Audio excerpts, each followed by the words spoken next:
I was going to cover this yesterday, and then I thought too many resignations in one day. Sue Gray, the Archbishop of Canterbury, and Gary Lineker. But Gary Lineker's resignation from the BBC is not quite a resignation. What he's done is to sign a different contract. His departure from Match of the Day will mark the end of an era in football broadcasting, but it's not the severance some expected. Instead, Lineker, this veteran presenter with the BBC since 1999, and its highest paid on-air talent, has signed a new contract to lead the 2026 World Cup coverage.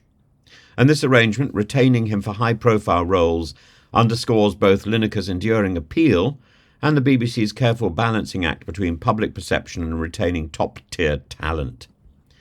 Lineker's tenure at Match of the Day was punctuated by highly publicised incidents like the one in March 2023, where he was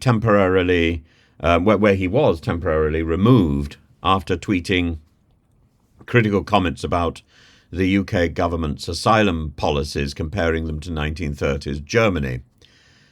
I think the comments were perfectly justified. This move sparked a significant backlash as sports presenters and pundits, including Ian Wright and Alan Shearer, boycotted the show in solidarity because the BBC was threatening Lineker's future.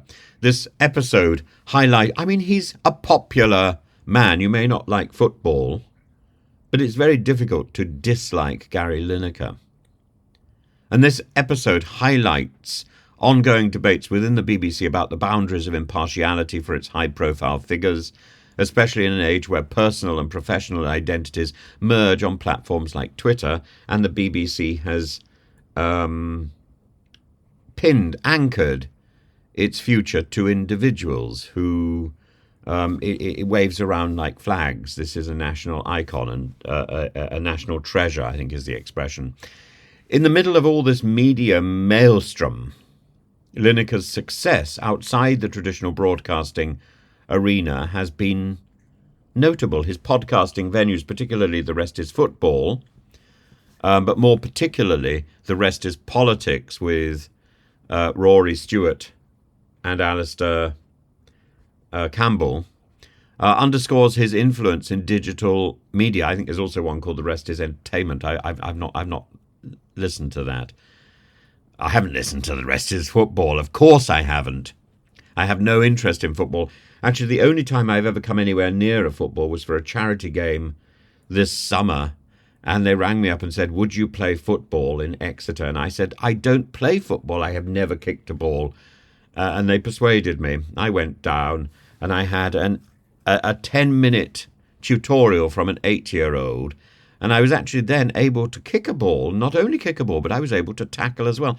I felt rather impressed with myself, frankly.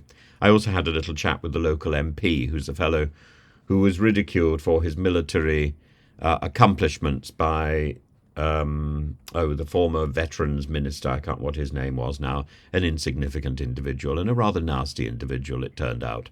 I hadn't expected that. These podcasts have solidified Lineker's position not just as a sports presenter, but as a multifaceted media personality, willing to voice strong opinions and draw diverse audiences. And The Rest is Politics is by far the best political commentary in English on the media, on any media. I mean, it's just relaxed and informed and thoughtful. And despite the controversy and Lineker's acknowledged need to slow down, his new contract with the BBC signals a strategic pivot while stepping away from Match of the Day. Will close a significant chapter anchoring coverage of major events like the World Cup, and the FA Cup keeps him in the front of BBC Sports broadcasting. And the BBC Sports director Alex K. Jelksky endorsement calling Lineker world-class reflects his calculated continuity. So Lineker's departure from Match of the Day might be a nostalgic moment, especially given his memorable moments, such as presenting in his underpants following Leicester City's Premier League triumph. Yet this Phase, bridging broadcast traditions and modern media reach, ensures Lineker remains an integral figure in sports media. And frankly, I would like to see Lineker moving beyond sports to doing other forms of broadcast. I think that would be interesting. Other forms of broadcast beyond advertising crisps. I think that would be interesting. I think he has the personality to sustain that.